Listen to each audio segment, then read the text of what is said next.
سوگ منانا یہ کتنے دن جائز ہے؟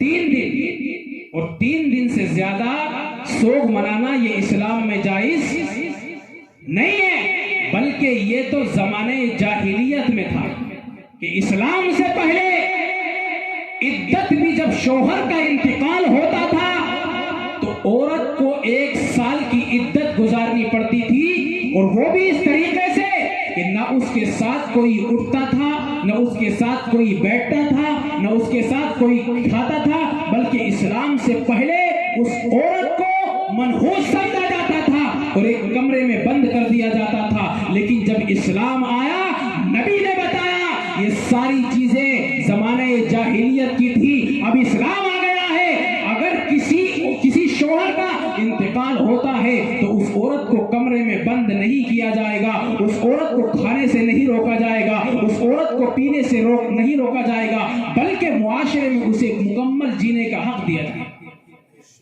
مکمل جینے کا حق دیا جائے گا۔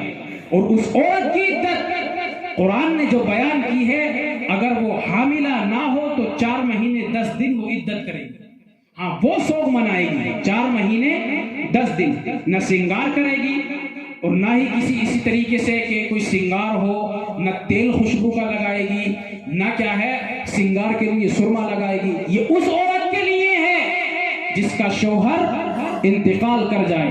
لیکن بعض جگہ ایسا ہوتا ہے کہ اس کی عدت بھی اس طریقے سے کراتے ہیں کہ اسے کمرے سے نکلنے نہیں دیتے، بلکہ اور یہ سارا کام کرتی ہیں عورتیں، پتہ نہیں ان کو سکھاتا کون ہے یا پڑھاتا کون ہے، ایسے مسئلے بتاتی ہیں اور ایسے مسئلے نکال کر کے لاتی ہیں جو مفتی صاحب آپ کو پتہ نہیں ہوگا۔ ہمارے پھوپھا سیسپوری میں ان کے یہاں پہ کسی کا انتقال ہوا، میں پروگرام میں گیا تو اس عورت کو کوئی عورت تھی محلے میں پڑھا ہوئی ہوں گی قرآن شریف تھوڑا بہت، تو وہ دھوپ میں بیٹھتی تھی تو کہتی ہیں کہ عدت گزارنے والی عورت دھوپ میں نہیں بیٹھ سکتی۔ بتاؤ 4 مہینے تک کسی عورت کو دھوپ نہ لگنے دی جائے تو وہ تو ویسے بیمار ہو جائے گی۔ ڈاکٹر صاحب بیٹھے دھوپ کا لگنا ضروری ہے جسم پر، اگر نہیں لگتی ہے تو پھر انسان جب شعاعیں نہیں پہنچیں گی اس کے جسم کے اندر وہ بیمار ہو جائے گا۔ تو عورت کی عدت صرف عورت کی جس کا شوہر انتقال کر جائے اس کی عدت 4 مہینے 10 دن کی ہوگی، اور باقی چاہے بیٹے کا انتقال ہو، باپ کا انتقال ہو، ماں کا انتقال ہو، چاہے کسی کا بھی انتقال ہو، نبی نے فرمایا کہ 3 دن سے زیادہ سوگ منانا یہ اسلام میں جائز نہیں ہے۔ اور ہمارا حال کیا ہوتا ہے کہ 40 دن تک کپڑے نہیں پہننے نئے، پتہ نہیں کس نے مسئلہ بتایا کہ 40 دن تک کپڑے نہیں پہننے نئے والے، سرما نہیں لگانا، تیل نہیں ڈالنا، بلکہ کئی دن تک جھاڑو بھی نہیں لگاتی، میں نے سنا گھر میں کہ یہ موت کا گھر ہے، یہ اسلام کے خلاف ہے۔ پتہ نہیں کن بزرگوں سے تم نے سنا ہے، آؤ بزرگوں کی بات میں تمہیں بتاتا ہوں، ہمارے اسلام نے ہمیں کیا بتایا ہے، ہماری شریعت نے ہمیں کیا بتایا ہے۔ نبی کی بیوی تھی حضرت زینب بنت جہش، ان کے جب بھائی کا انتقال ہوتا ہے، ان کے جب بھائی کا انتقال ہوا 3 دن گزر گئے، چوتھے دن اپنے جسم پر خوشبو لگاتی ہے، عورتوں کو جمع کرتی ہیں اور کہتی ہیں مجھے اس خوشبو لگانے کی ضرورت نہیں تھی، لیکن میں یہ خوشبو اس لیے لگا رہی ہوں کہ میں نے اپنے نبی کو فرماتے ہوئے سنا ہے کہ اسلام میں 3 دن سے زیادہ سوگ منانا یہ جائز نہیں ہے۔ تو چوتھے دن حضرت زینب بنت جہش نے، یہ نبی کی بیوی تھی، اپنے جسم پر خوشبو لگائی اور فرماتی ہے کہ مجھے خوشبو لگانے کی ضرورت نہیں ہے، لیکن میں نے لگائی اس لیے ہے تاکہ کسی کو یہ نہ لگے کہ زینب بنت جہش چوتھے دن بھی سوگ منا رہی ہے، اس لیے کہ میں نے اپنے نبی کو فرماتے ہوئے سنا ہے کہ اسلام میں 3 دن سے زیادہ سوگ منانا یہ جائز نہیں ہے۔ اور دوسری بیوی جو نبی کریم صلی اللہ علیہ وسلم کی تھی حضرت ام حبیبہ، ان کے والد گرامی کا جب انتقال ہوا 3 دن گزرتے ہیں، 3 دن کے بعد وہ اپنے چہرے پر کوئی لالی لگاتی ہے، سنگار کرتی ہے اور ارشاد فرماتی ہے اے دنیا کی عورتوں یہ مت سمجھنا کہ میں یہ جو سنگار کر رہی ہوں اس کی مجھے ضرورت ہے، میں یہ سنگار اس لیے کر رہی ہوں تاکہ دنیا کو بتایا جائے کہ ہمارے اسلام میں 3 دن سے زیادہ سوگ منانا یہ جائز نہیں ہے۔ لیکن یہ ہے ہمارے بزرگ اور یہ ہیں ہمارے بڑے جنہوں نے ہمیں ہمیں بتایا ہے کہ ہمیں کیا کرنا ہے. پتہ نہیں کون سے بڑے ان عورتوں کو بتا کر کے گئے ہیں کہ جھاڑو نہیں مارنی ہے, 40 دن تک نئے کپڑے نہیں پہن رہے ہیں. اگر کوئی عورت گھر میں انتقال ہو جائے اور نئے کپڑے پہن لینا تو یہ دوسری عورتیں کہتی ہیں پتہ نہیں اس کو کوئی غم ہی نہیں ہے. کہتی ہیں کہ نہیں کہ اس کو کوئی غم ہی نہیں ہے, اس کو کوئی رنج ہی نہیں ہے, یہ تو نئے کپڑے پہن رہی ہے, سرما لگا رہی ہے, تیل لگا رہی ہے اور پہن رہی ہے. یہ غلط ہے.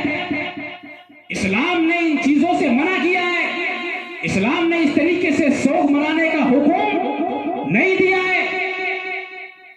اسلام نے صرف 3 دن سوگ منانا یہ جائز ہے, اس سے زیادہ جائز نہیں ہے. اور اس طریقے سے نوحہ کرنا, کئی دن تک رونا اور بندے کے عمل کو بتانا کہ وہ ایسا تھا, بڑا اچھا تھا, بڑا پیارا تھا, اس کو بھی منع کیا ہے. میں اپنی طرف سے نہیں کہہ رہا ہوں.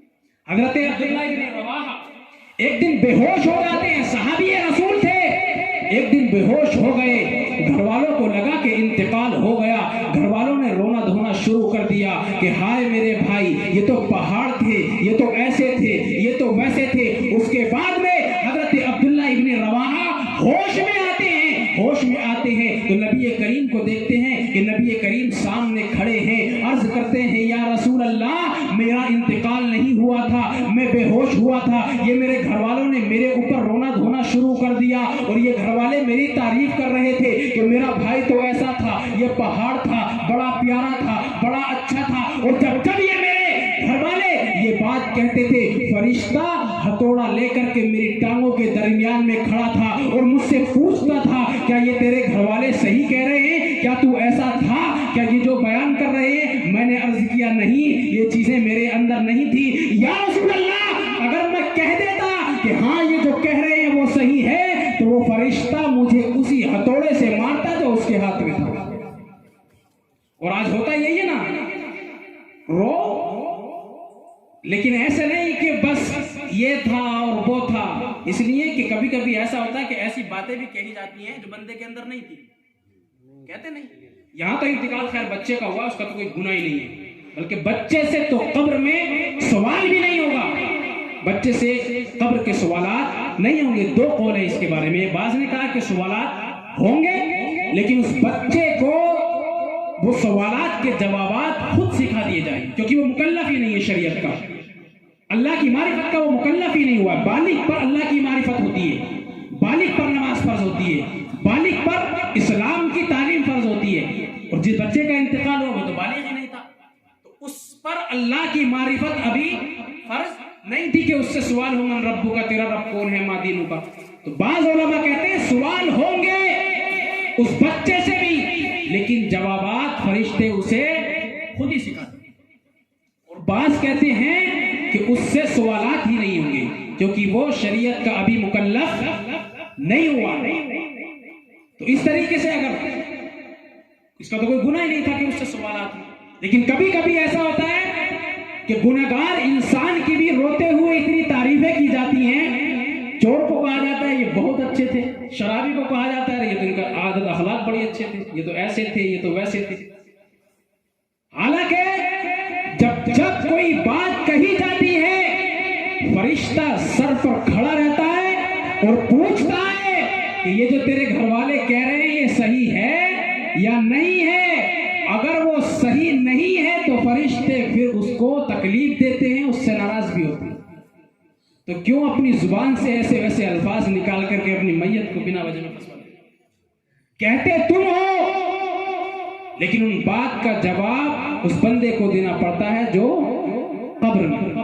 حضرت معاذ بن جبل فرماتے ہیں کہ ایک دن میں بھی بے ہوش ہو گیا, میری بہن تھی اور میری بہن نے میری تعریف کر کر کے رونا دھونا شروع کر دیا کہ ہائے میرے بھائی, ہائے میرے بھائی تو پہاڑ تھے, میرے بھائی تو شیر تھے. جب ہوش میں آتے ہیں حضرت معاذ بن جبل فرماتے ہیں کہ اے میری بہن, کیا تو اس بات کو پسند کرے گی کہ مجھے تکلیف دی جائے؟ تو اس کی حضرت معاذ بن جبل کی بہن عرض کرتی ہیں کہ اے میرے بھائی میں کیوں پسند کروں گی تمہیں تکلیف دی جائے؟ تو فرماتے ہیں کہ آئندہ اگر میں مر بھی جاؤں تو پھر میری اس طریقے سے تعریف مت کرنا, اس لیے کہ جب تم میری تعریف کر رہی تھی کہ ہائے میرا بھائی, ہائے میرا پہاڑ, تو فرشتہ مجھ سے پوچھتا تھا کہ یہ جو تیری بہن کہہ رہی ہے یہ صحیح ہے کہ نہیں.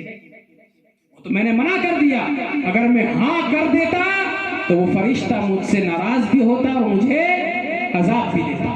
بلکہ حضرت امیر المؤمنین حضرت عمر فاروق کو جب زخمی کیا گیا، ان کے نیزے مارے گئے، جب تلوار ماری گئی تو زخمی ہو جاتے ہیں. آپ کی بیٹی حضرت حفصہ رضی اللہ تعالیٰ عنہا جو نبی کی بیوی بھی تھی، آتی ہیں اور آ کر کے رو رو کر کے اس طریقے سے بیان کرتی ہے، یا امیر المؤمنین یا صاحب رسول اللہ، یا امیر المؤمنین یا صاحب رسول اللہ. اس طریقے سے کہتی ہے کہ اے امیر المؤمنین، ہائے امیر المؤمنین، اے اللہ کے رسول کے ساتھی، اللہ کے رسول کے ساتھی، اے اللہ کے رسول کے سسر. اس طریقے سے بیان کر کر کے رونے لگتی ہے. حضرت عمر نے جب دیکھا، ارشاد فرماتے ہیں کہ اے میری بیٹی، آئندہ جب میں مر جاؤں اس طریقے سے بیان مت کر کے رونا، اس لیے کہ جو الفاظ تم کہتی ہو اس کے سوالات پھر بندے سے ہوتے ہیں. اگر بندے کے اندر یہ چیزیں نہیں ہوتی ہیں تو پھر فرشتے اس سے ناراض ہوتے ہیں اور فرشتے اس کو عذاب بھی دیتے ہیں.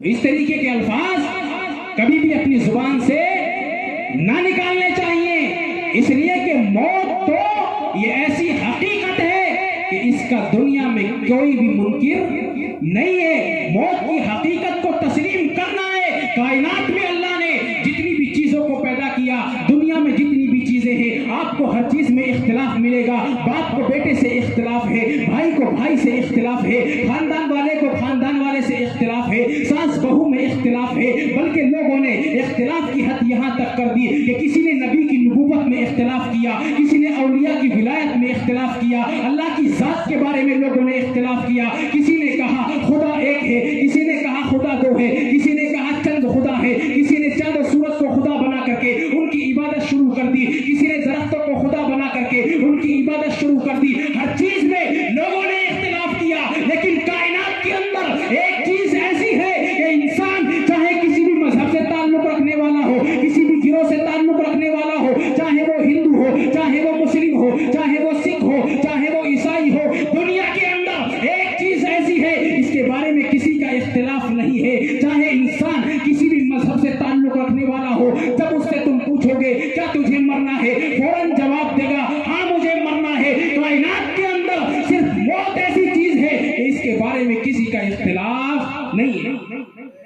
سارے انسان اس بات کو مانتے ہیں کہ ہمیں مرنا ہے. لیکن میں پوچھنا چاہتا ہوں، ذرا یہ بتاؤ کہ جب مانتے ہو کہ مرنا ہے تو پھر موت سے ڈرتے کیوں ہو؟ جو موت کا نام سن کر کے چہرہ پیلا پڑ جاتا ہے، جو موت کا نام سن کر کے جسم پر کپ کپی تاری ہو جاتی ہے، جو موت کا نام سن کر کے چہرہ زرد پڑ جاتا ہے، تو آپ جب جواب تلاشنے نکلیں گے تو آپ کو بہت سارے جواب مل جائیں گے. لیکن سب سے بڑی وجہ اگر موت سے ڈرنے کی کوئی ہے تو وہ دنیا کی محبت ہے. انسان کے دل کے اندر جب دنیا کی محبت داخل ہو جاتی ہے تو پھر موت کا خوف بھی اس کے دل کے اندر داخل ہو جاتا ہے. اس لیے کہ نبی فرماتے ہیں کہ موت اور دنیا اور آخرت کی مثال یہ اس طریقے سے ہے کہ انسان جیسے پورب اور پچھم کی ہوتی ہے کہ جب تم پورب کی طرف چلو گے پچھم سے دور ہوتے چلے جاؤ گے، اسی طریقے سے دنیا اور آخرت کی مثال ہوتی ہے کہ انسان جب دنیا کی جانب چلتا ہے آخرت سے دور ہوتا چلا جاتا ہے، اور جب آخرت کی جانب چلتا ہے